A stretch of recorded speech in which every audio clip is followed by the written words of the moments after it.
kunnafoni min bɛ di nanzarakan na o bɛna yɛlɛma aw ye todunkan na a bɛna lase aw ma seeru sila maraka faama fɛ sabula kunnafoni sɔrɔbaliya o ye kunnasiri ye. Maraka faama ka journal banbara bɛna lase aw ma ka sababu ɲuman kɛ malizoom.net ye. Maraka faama i bisimila bi kunnafoniw bɛ cogo di? Bi ye ntɛnɛn utikalo tile 5 san 2019 kunnafoni labɛnna fasirijɛkulu maaw fɛ a bɛna lase ne Seyidu Sila maraka faama fɛ. Tori Gindo dɔgɔnɔkɛ faama k'ale to suya kɔlɛ la radio Benkan ale kumasow kɔnɔ 97.7 tɔmi kelen fiɲɛ suru ka bɔ Sugunikura Kuluju nagakɔrɔla na kunnafoni bakurubaw filɛ.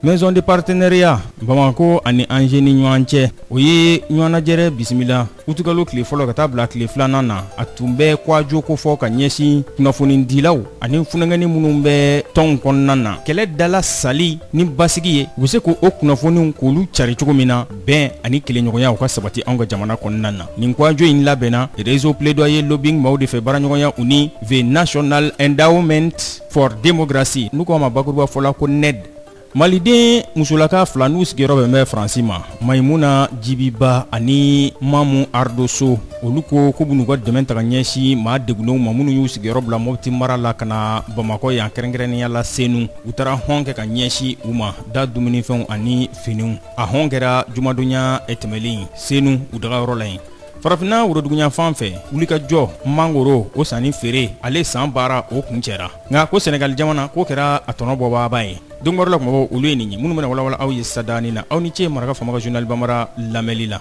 dante aw la koyi an b'aw fo.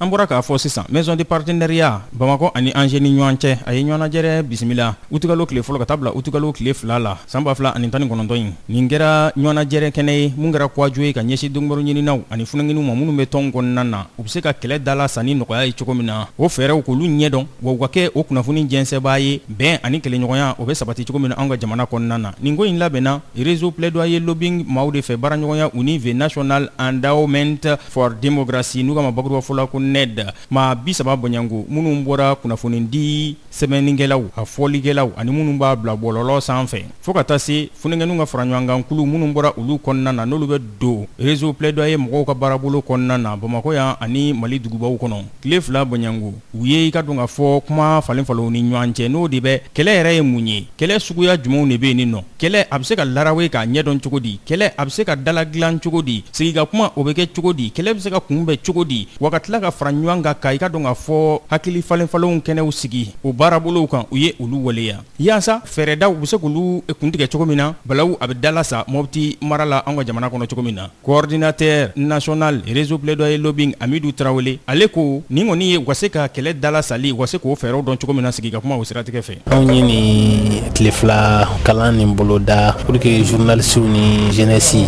ka u kalan fɛn min ye n'an bɛ fɛn min fɔ ko balawu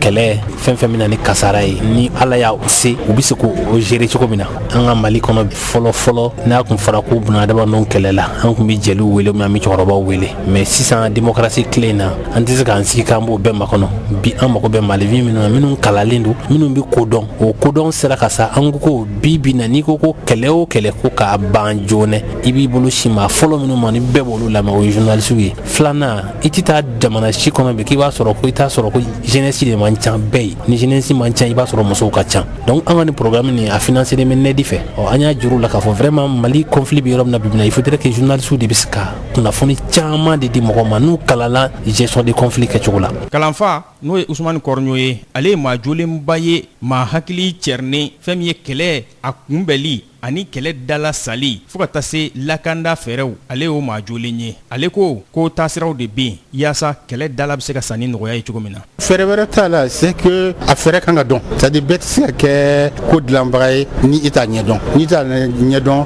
d'ailleurs I bɛ ko fara ko kan a ɲɛ ye min ye c'est que I kan ka ɲininkali kɛ ka sɛgɛsɛgɛli kɛ k'a dɔn ko nana cogo di di jɔn ni jɔn bɛ ko la dɔw b'a la e ɲɛ b'a la a bɛ ɲɛ na ko olu de ye ko kuntigi ye k'a sɔrɔ o tɛ ko kuntigi ye dɔw de bɛ yen o dogolen don ko a bɛɛ b'olu de bolo donc i kan ka ni analyse bɛ kɛ n'i y'a dɔn i b'a dɔn k'a fɔ fɛn fɛn bɛ yɔrɔ in na bɛɛ bɛ min fɛ bɛɛ tɛ kelen fɛ o bɛɛ ka ŋaniya bɛ yen n'i ye bɛɛ ka ŋaniya dɔn o la maintenant i b'a essayer k'a dɔn ka kumaw fɛ pour que bɛɛ ka se k'a ka ŋaniya sɔrɔ k'a sɔrɔ a tɔɔrɔ ma se dɔ in ma fagali t'a la o ŋaniyaw tɛ kelen ye n bɛ se ka n ka ŋaniya sɔrɔ ne ye bagan gɛnna ye ne bɛ se ka yɔrɔ sɔrɔ n bɛ se ka n ka bagan gɛn yɔrɔ min na k'a sɔrɔ ne ni sɛnɛkɛla ma se ka kɛlɛ sɛnɛkɛla bɛ se ka yɔrɔ sɔrɔ a bɛ sɛnɛ kɛ yɔrɔ min na k'a sɔrɔ ni bagan gɛnna y'o kɛ mais k'a fɔ ko sɛnɛkɛla dɔrɔn de ka sɛnɛ kɛ bagan gɛnna tɛna bagan gɛn ou bagan gɛnna dɔrɔn de ka bagan gɛn sɛnɛkɛla o kɔrɔ tɛ ko dɔ in ka saya dɔ in ka balo o de man kan ka ɲini ko ɲini ta la a kan ka ɲini bɛɛ ka a k'a kan ka ɲɛ sɔrɔ pour que o ka se ka sigi ɲɔgɔn kan ka baara kɛ ɲɔgɔn fɛ. Mɔgɔw tun mara ko o gɛlɛya bɛ se ka ɲɛnabɔ ni fɛɛrɛ in ye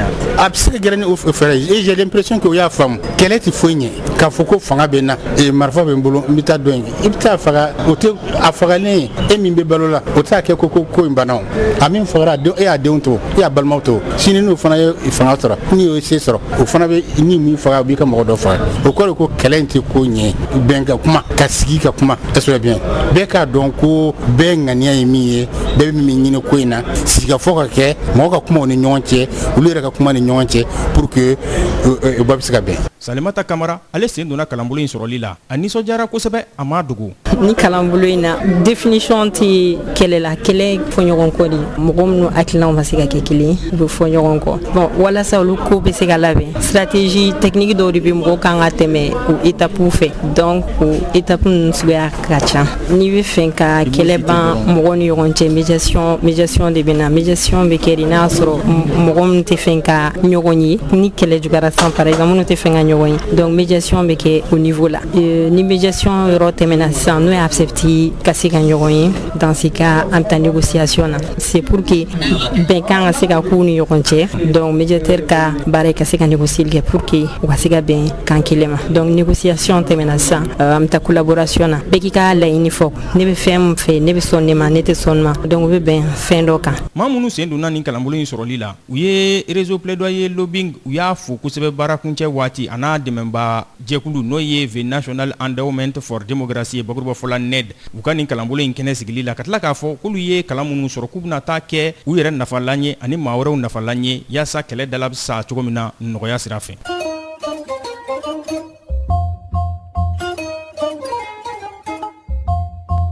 Maliden musolaka fila n'u sigiyɔrɔ bɛnbɛ Faransi jamana ma Mayimuna Jibiba ani Mamu Ardoso olu ye wulikajɔ kɛ ka bɔ Faransi jamana kɔnɔ ka na Bamakɔ yan k'u bɛna dɛmɛ don ɲɔgɔnya ta ka ɲɛsin maaw ma n'olu y'u sigiyɔrɔ bila Mopti mara la ka na Bamakɔ yan kɛrɛnkɛrɛnnenya la Senu u taara Senu ka taa hɔn kɛ ka ɲɛsin u ma a bɛ finiw ani denmisɛnninw ka daɲɛnajɛfɛnw a bɛ olu kofɔ nin hɔn kɛra jumadonya tɛmɛlen utukalo tile 3 san 2019 Senu kɛnɛ in kan yen nɔ u sigin bɛ yɔrɔ min na yen u maa 820 ani 20 baɲango o de bɛ yen nɔ n'an k'olu ma déplacé u ni musolaka fila in u ko olu nali ka na hɔn in di o yɛrɛ tɛ dɛ ka na u ɲɛ da u balimaw kan malidenw kan gɛlɛya ye minnu sɔrɔ ka taasibila kɛ Adasal ale y'u ka kuma lasela ye. dɛmɛ minnu y'a ta ka na a ɲɛsama yan o y'an balima Mauritaniens Sénégalais minnu sigilen don Faransi jamana kan minnu ye yen tungarenkɛw ye bisi an bɛɛ b'a dɔn Africain an bɛɛ bɛ fa kelen ba kelen a bɛ komi Mali kɔnɔ yan fana siya woloma tɛ yan an bɛɛ bɛ fa kelen ba kelen olu de ye nin problème mɛ k'a dɔn k'a fɔ problème bɛ nord la olu de wulila ka sɔrɔ ka finiw fara ɲɔgɔn kan ka wariw fara ɲɔgɔn kan ka wuli u m'a bila ka na de u yɛrɛ de wulila ka da u ka fɛn ninnu kan ka sɔrɔ ka na d'a ma wulada in na Général Ila Sise ka yɔrɔ la furaw b'a la. Jɛnɛba ale bɔra Bangas gɛlɛya sababu ye ale bɛɛ hɔn sɔrɔbagaw la. Dɛmɛ diyara anw ye kojugu aw ni cɛw ni baraji. Mun de b'aw yɛrɛ dusu la sisan. Fɛn mun b'an dusukun na k'a segin ka taa an ka dugu la o dɔrɔn de b'an dusukun na. I bɛ mun fɔ faamaw ye ani mɔgɔ ɲumanw. U ka jija mankan in ka ban dɔrɔn. U k'aw dɛmɛ yaasa aw ka se. A banna o dɔrɔn de. U y'u to nin kɛnɛ in kan musolaka ninnu ani u jɛɲɔgɔnw ka bonyamasegin kɛ n'o ye jɔnjɔn ye k'o ta k'o di tɔn ma n'o ye segu ni dɔnko tɔn ye Tabutal Pula ko jɔnjɔn ta ka d'olu ma u ka wulikajɔ la u bɛ ka dɛmɛ min ta ka ɲɛsin nin maa degunnen ninnu ma n'u bɛ taa maa 820 ani 20 na an bɛ don min na i ko bi Senu kɛnɛfuga sanfɛ yen hectare 10 Baɲango ni général min bɛ retraite la n'o ye Ismaïla Sise ni bɛɛ ko a ma Ila Sise n'ale de ye o kɛnɛfuga hectare 10 in k'o ta k'o di u ma olu ka hɔn tuguna kɛra o la dɛ maa wɛrɛ fana ye hɔn kɛ n'o ye funɛngɛni dɔw ye n'olu farala ɲɔgɔn kan Mali kɔnɔ ani Mali kɔ kan ka u ka tɔn tɔgɔ kɛ ko Humanité ka dɛmɛ ta ka ɲɛsin ni maa ninnu ma olu fana ye finiw ta k'o di u ma n'an hakili b'a la nin t'a siɲɛ fɔlɔ ye koyi nin ye funɛngɛniw ye minnu farala ɲɔgɔn kan ka orange monnaie k'a sigi sen kan ani segi k'a fɔ mun se ye mun ye o ka o bila a kɔnɔ bɔlɔlɔ sanfɛ maliden minnu bɛ jamana kɔnɔ ani jamana kɔ kan olu bɛɛ lajɛlen de y'u ka wele jaabi ka wari ci u ma u taara o don fɛn min ka dɔn ka fɔ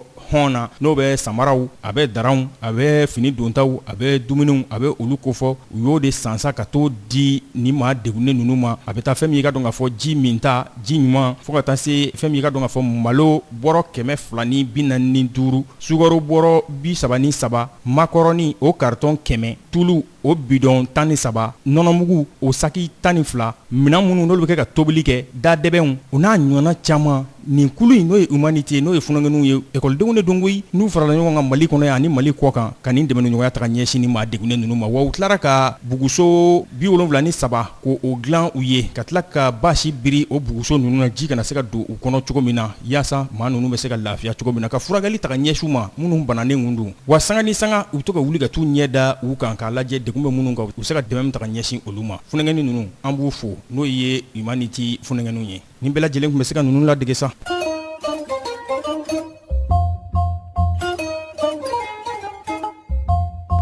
Farafina woroduguyan fan fɛ ko mangoro feereli ale kɔni ale bɛ ka kuncɛ nka Senegali jamana a bɛ komi ale de ye nin tɔnɔ bɔ kosɛbɛ dɛ farafina woroduguyan fan fɛ k'a sababu kɛ mangoro min filɛ nin ye a tɔni 400 banyango san tɛmɛlen o de feerela farafin jamanaw fɛ wa ɲinanta in na farankan kɛra dɛ 116 o farankan kɛra a sanni feere la. Kɔnɔwari jamana ale sera ka min feere o ye tɔni 30 banyango ye k'a sababu kɛ mangoro a bɔli sanni feere a gɛlɛyara dɔɔni kɔnɔwari jamana bolo ko n'o tɛ ko tɔnɔ sɔrɔla la dɛ k'a sababu kɛ a kilo 4 banyango mangoro kilo 4 k'o feerela fɔ wari dɔrɔmɛ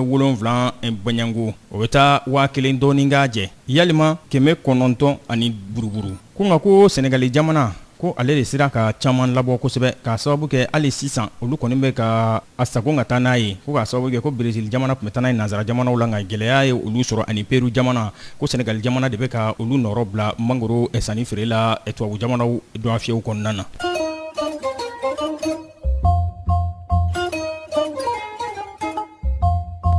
K'a dabɔ san 2014 ka n'a bila san 2019 na Cameroun jamana ale ye wuli ka jɔ kɛ fɛn min ye ka dɔn ka fɔ a ka dugujukɔrɔfɛnw olu bɔyɔrɔ 300 banyango de k'olu don ba la nin kɛra u ka ɲɔgɔnnajɛrɛ ɲɛkɔrɔ n'u ko ma ko Cameroun International Mining Exposition SIM bakuruba fɔ la o ye ɲɔgɔnnajɛrɛ belebeleba ye dugujukɔrɔfɛnw lahalaya kan Cameroun jamana kɔnɔ mun bɛna kɛ septembre kalo tile 2 ka taa bila tile 4 na san 2019 u ka faaba kɔnɔ ko tamasiyɛn ɲumanw kɔni yera u ka dugujukɔrɔfɛnw olu bɔli la k'a sababu kɛ a bɔyɔrɔ 300 banyango kuraw don han ko u y'olu de don ba la u bɛna olu dugujukɔrɔfɛnw olu laraweli ka olu dabɔ ko ni ko k'i b'a bonya fɔ yɛrɛ k'a bɛ taa kilomɛtiri 160 munumununen siɲɛ 4 k'a bɛ taa o de la u ka jamana duguba 6 banyango o kɔnɔna na. Nin bɛ dansigi bi laseliw la min labɛnna fasɛrijɛkulu maaw fɛ ka lase balimakɛ Seydou Sila maraka faama fɛ Sorigino k'ale to suya kɔlɛ la ni Ala man ka jɔn na sini an na ɲɔgɔn sɔrɔ yan kunnafoni kuraw k'olu lase aw ma n'a b'a fɛ ka segin maraka faama ka journal Bambara la mais a bɛ taa malizoom.net ale sanfɛ www.malizoom.net maraka faama ka journal Bambara ka kunnafoni jatara ka laselibaw an n'a bɛɛ lajɛlen ye ne b'aw fo ka wale ɲuman dɔn k'a fɔ a kan bɛɛ sini ni Ala sɔnna ma. Maraka faama ka bi journal Bambara lasera aw ma k'a sababu ɲuman kɛ malizoom.net ye.